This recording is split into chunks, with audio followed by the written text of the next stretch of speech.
सभी साथियों को जय हिंद। मैं आपका साथी डॉक्टर अशोक शर्मा एक बार फिर से आप सब लोगों के साथ वीनस वर्ल्ड सीखेंगे नहीं तो जीतेंगे कैसे। और अब सीखना बहुत जरूरी है क्योंकि जीतना बहुत जरूरी है।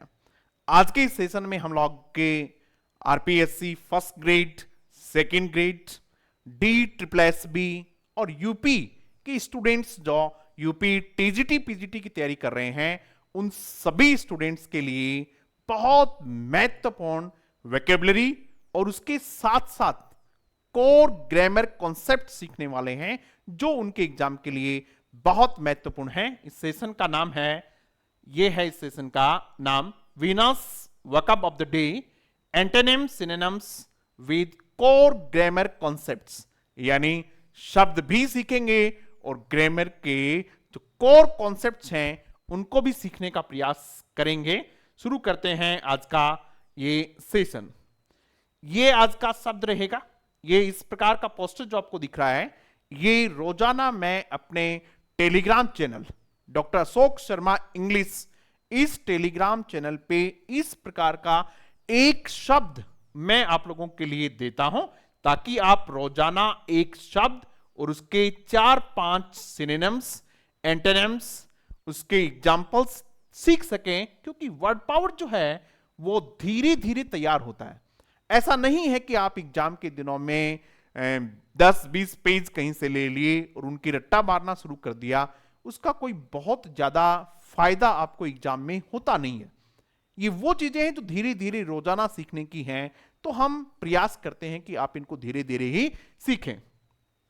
एक शब्द लेंगे और उस शब्द को ठीक ढंग से समझने का प्रयास करेंगे। आज का जो शब्द रहेगा वो रहेगा CONTRACT। ये आज का हमारा शब्द रहने वाला है और इस शब्द को आज हम सीखने वाले हैं। इस शब्द के साथ ग्रामर के कॉन्सेप्ट भी हम सीखेंगे, ठीक है। इसके क्या सिमिलर वर्ड्स हैं, क्या ऑपोजिट वर्ड्स हैं, ये सब यहां लिखे हुए हैं। इन पे मैं बाद में चर्चा करूंगा।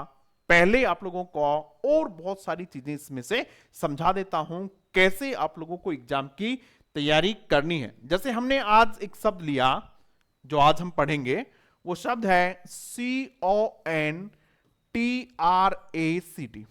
ये शब्द आज हमने लिया है, ठीक है बेटा।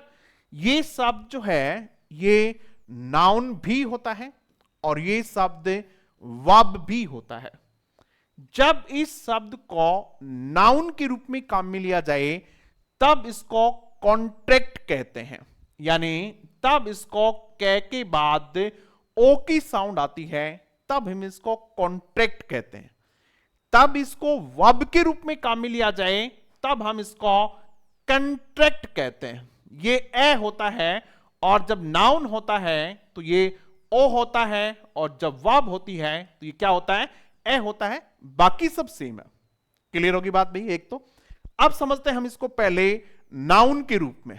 जब इस शब्द को कॉन्ट्रैक्ट CON कॉन्ट्रैक्ट हम पढ़ेंगे नाउन के रूप में तब इसका मीनिंग होता है एग्रीमेंट। तब इसका मीनिंग एग्रीमेंट होता है, यानी इसका मतलब तब समझौता होता है, ठीक है। एक एग्जाम्पल लेते हैं और उसके माध्यम से कुछ ग्रामर भी सीखने की कोशिश करते हैं। ग्रामर कैसे?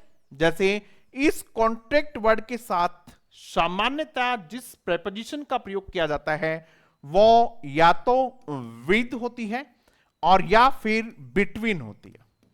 या तो क्या होती है बेटा? विद या फिर बिटवीन होती है। Agreement between two parties, contract between two parties, दो पार्टीज के बीच कॉन्ट्रैक्ट यानी एग्रीमेंट, ठीक है। He signed a contract with an MNC, उसने एक कॉन्ट्रैक्ट साइन किया एक मल्टीनेशनल कंपनी के साथ। समझ में आ गई बात भाई? तो इस प्रकार से इसको प्रयोग किया जाता है। मैं लिखता हूं एक सेंटेंस, जैसे he agreed a contract। चलो थोड़ा सा और अच्छा बनाते हैं इसको, एक ग्रामर का पॉइंट और फंसाते हैं इसमें समझाने के लिए आपको। वो इस तरह से लिखते हैं इसको, he agreed a 5 contract with dash dash dash MNC। अब देखो आप लोग के कॉन्ट्रैक्ट का मीनिंग तो समझ ही गए आप लोग, एग्रीमेंट होता है। अब यहां आपको ये एक डैश है, ठीक है, और यहां आपको एक नाउन भरना है। कौन सा? हमारे पास ऑप्शन है पहला ईयर, दूसरा है ईयर्स। इन दोनों में से एक नाउन आपको यहां लिखना है, ठीक है भाई। सभी स्टूडेंट्स इसका जवाब जरूर देंगे कि यहां ईयर आना चाहिए या फिर ईयर्स आना चाहिए। देखिएगा 5 है तो सामान्यतः गलती हो जाती है कि यहां क्या आना चाहिए, ईयर्स आना चाहिए, ठीक है। लेकिन यहां ईयर्स नहीं आएगा, क्या आएगा, ईयर आएगा, ये आएगा यहां। क्यों आएगा भाई? ये आपके पास नंबर है, नंबर के पास उसके बाद ये हाइफन है, और हाइफन के बाद जो आपको नाउन लिखना है वो आपको सिंगुलर नाउन लिखना है, न कि प्लूरल लिखना है। तो हम क्या लिखेंगे यहां, ए 5 ईयर कॉन्ट्रैक्ट। ये तो क्लियर होगी बात भी। अब देखो विद MNC, यहां आपको लिखना है आर्टिकल AN और द और क्रॉस, ये 4 आपके पास ऑप्शन है। यहां आप एक आर्टिकल लिखेंगे, क्या लिखेंगे भाई, विद एन MNC। क्या लिखेंगे भाई, विद एन MNC। MNC का मतलब मल्टीनेशनल कंपनी, ये एक सिंगुलर नाउन है, कंपनी मल्टीनेशनल कंपनी, इसलिए आपको इसके साथ आर्टिकल लगाना होगा। और ये एम है तो इसको इस तरीके से एम बोलते हैं। तो जो साउंड है वाउल साउंड है, और वाउल साउंड है इसका मतलब क्या लिखना चाहिए आपको, एन लिखना चाहिए। ये बात समझ में आ गई भाई आपके अच्छे तरीके से। इस कॉन्सेप्ट को आप जरूर समझें, ये कौन सा, हाइफन वाले को। थोड़ा और समझाता हूं चलो मैं आप लोगों को। जैसे आपने सोनेट सबने पढ़ी होगी, आप पे जिस भी एग्जाम की तैयारी कर रहे हैं, चाहे आप DSSB की तैयारी करें, चाहे आप पे UP TGT PGT की तैयारी करें, आपने सोनेट सब नहीं पढ़ी है। ऐसा मैं मान के चलता हूं कि ऐसा कोई भी स्टूडेंट मुझे नहीं सुन रहा है जिसने सोनेट नहीं पढ़ी होगी। और जब सोनेट की आप डेफिनेशन लिखते हैं, सीखते हैं, समझते हैं, तब आप लिखते हैं a sonnet is a poem of, बिल्कुल ऐसे ही लिखते होंगे, a sonnet is a poem, a sonnet is a 14 line, ऐसे ही लिखते हैं भाई, 14 लाइन पोइम, यही तो लिखते हैं। A sonnet is a 14 line poem.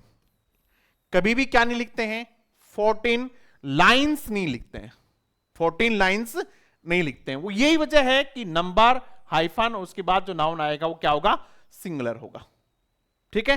A 5 rupee note, a noun के चैप्टर में आप पढ़ते हैं इसको, अ 5 रुपी नोट। क्या नहीं लिखते भाई, 5 रुपीज नोट नहीं लिखते।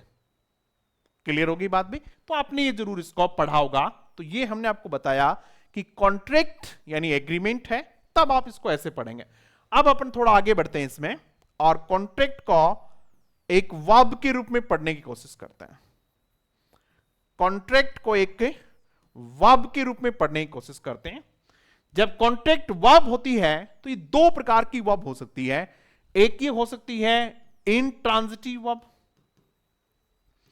कैसी हो सकती है भैया, इंट्रांजिटिव वर्ब? आप पे जितने भी बच्चे हैं वो ये तो जानते ही हैं कि इंट्रांजिटिव क्या होती है, जो अपने साथ ऑब्जेक्ट नहीं लेती। तब इसका मतलब होता है किसी चीज को कंडेंस कर देना, किसी चीज का कंडेंस यानी सिकुड़ जाना, नैरो डाउन हो जाना, ठीक है, सिकुड़ जाना होता है, कम हो जाना कह सकते हैं। तब ये क्या होती है, इंट्रांजिटिव होती है। जैसे कोई भी अपन सेंटेंस लिख सकते हैं जिसमें उसका मतलब क्या हो, सिकुड़ जाना हो, ठीक है। अपन एक सेंटेंस लिख के देखते हैं जिस तरीके से, the economy has contracted, the economy, ECONOMY, the economy has contracted,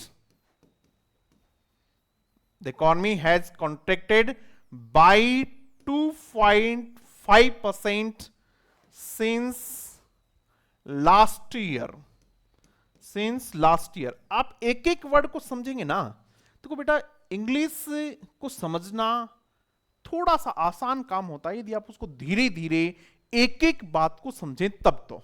otherwise फिर आप कॉन्सेप्ट नहीं समझेंगे तो चीजें आपकी कभी समझ नहीं आएंगी। ये देखिएगा, the economy has contracted, economy क्या हो गई है, सिकुड़ गई है।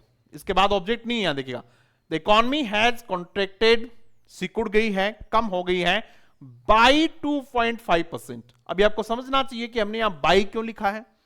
बाई का मतलब यहां है मार्जिन बताने के लिए कितनी सिकुड़ गई है, कितनी कम हो गई है, 2.5% नीचे आ गई है। कब से, सिंस लास्ट ईयर, पिछली साल से।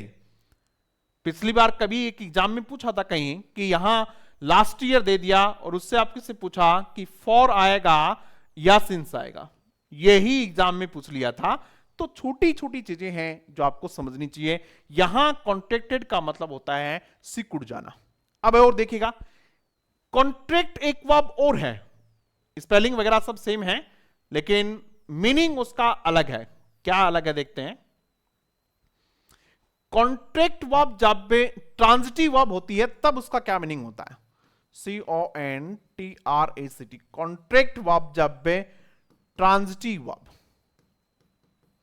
ये तो आप जानते ही होंगे ट्रांजिटिव क्या होती है, ठीक है, जिसके साथ ऑब्जेक्ट होता है, तब इसका मतलब होता है to get illness, to get an illness, बीमारी पकड़ लेना, यानी बीमारी से संक्रमित हो जाना, तब इसका मतलब क्या होता है, कॉन्ट्रैक्ट होता है।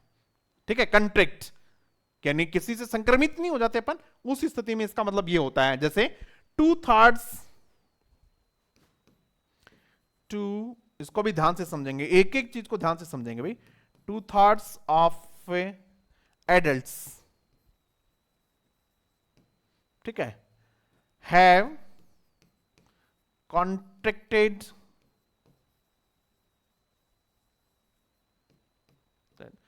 चलो कौन सा लिख, एड्स लिख देता हूं, चलो ठीक है, हालांकि ठीक तो नहीं है। 2/3 of the adults have contracted AIDS. 2/3 of the adults यानी जो एडल्ट्स थे उनमें से 2/3 है, उन्होंने किसको प्राप्त कर लिया है, कौन सी बीमारी से संक्रमित हो गए हैं, एड्स से हो गए हैं। तब ये यहां कॉन्ट्रैक्ट जो वर्ब है ये कैसी वर्ब है, ट्रांजिटिव वर्ब है। कैसी वर्ब बेटा, ये ट्रांजिटिव वर्ब है। तो ये कुछ चीजें हैं जो आपको समझनी चाहिए कि वर्ब ट्रांजिटिव कब होती है, इंट्रांजिटिव कब होती है, इसका मीनिंग क्या होता है। तो हमने इसके 3 मीनिंग समझे हैं।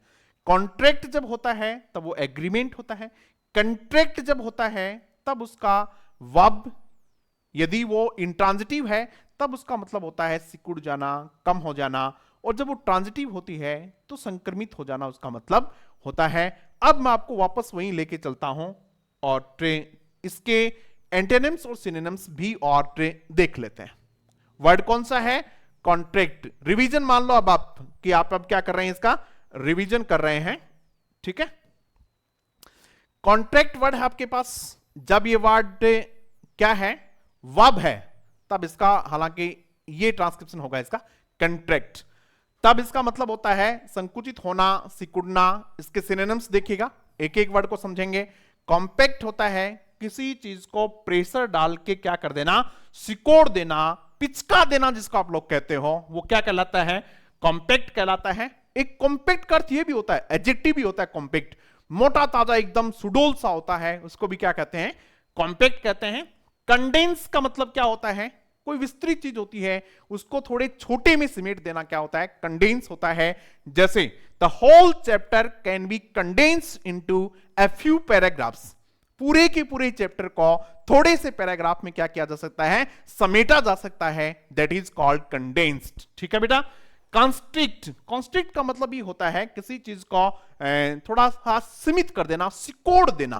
कैसे, जैसे कॉफीन होती है जो कॉफी में डाली जाती है, वो हमारी जो ब्लड की जो वेन्स होती हैं, वेसल्स होती हैं, उनको क्या कर देती है, सिकोड़ देती है, यानी हमारे खून ले जाने वाली नसों को क्या कर देती हैं, सिकोड़ देती हैं। तो वहां किस शब्द का प्रयोग किया जाता है, कॉन्स्ट्रिक्ट शब्द का प्रयोग किया जाता है। उसके बाद में नैरो डाउन, किसी चीज को और नैरो कर देना, सिकोड़ देना। स्क्वीज तो आप जानते ही हैं, अपन फ्रूट वगैरह को क्या करते हैं, स्क्वीज करते हैं पूरी तरीके से जूस वगैरह निकालने के लिए। अब आते हैं इसके एंटोनिम्स पे। सिकोड़ना, छोटा करना, उसका विपरीत क्या होगा, एक्सपेंड करना, फैला देना। इसका नाउन जो होता है वो क्या होता है, एक्सपेंशन होता है, विस्तार होता है। ओपन, जो चीज सिकुड़ी हुई थी उसको ओपन कर देना। आउट स्प्रेड, पूरी तरीके से फैला देना, बाहर तक किसी चीज को फैला देना। आउट स्ट्रेच, आउट स्ट्रेच का मतलब होता है जिस प्रकार से आर्म्स वगैरह इस तरीके से करना, ये क्या है, आउट स्ट्रेच है। तो ये इसके क्या हो गए थे, एंटोनिम्स हो गए। अब इसका एक एग्जांपल लिखा हुआ है, metals, yes, contract as the cool. Metal जो है, धातु क्या हो जाते हैं, सिकुड़ जाते हैं जैसे वो ठंडे होते हैं। ठीक है, तो ये सब था। मुझे नहीं लगता कि अब किसी भी स्टूडेंट को कॉन्ट्रैक्ट शब्द यदि एग्जाम में आ गया कहीं से भी तो वो पक्का इसको कर ही देगा। यदि आप चैनल पे पहली बार हैं तो निश्चित रूप से चैनल को सब्सक्राइब कर लीजिएगा और अपने साथियों के साथ जरूर साझा कीजिएगा। और आप पे यदि RPSC first grade, second grade की तैयारी कर रहे हैं, DSSB की तैयारी कर रहे हैं, या फिर यूपी टीजीटी पीजीटी की तैयारी कर रहे हैं, तो निश्चित रूप से आप पे हमारा ऐप डाउनलोड कर सकते हैं प्ले स्टोर से, वीनस वर्ल्ड, और वहां आपको कोर्सेस अवेलेबल हैं। Thank you very much.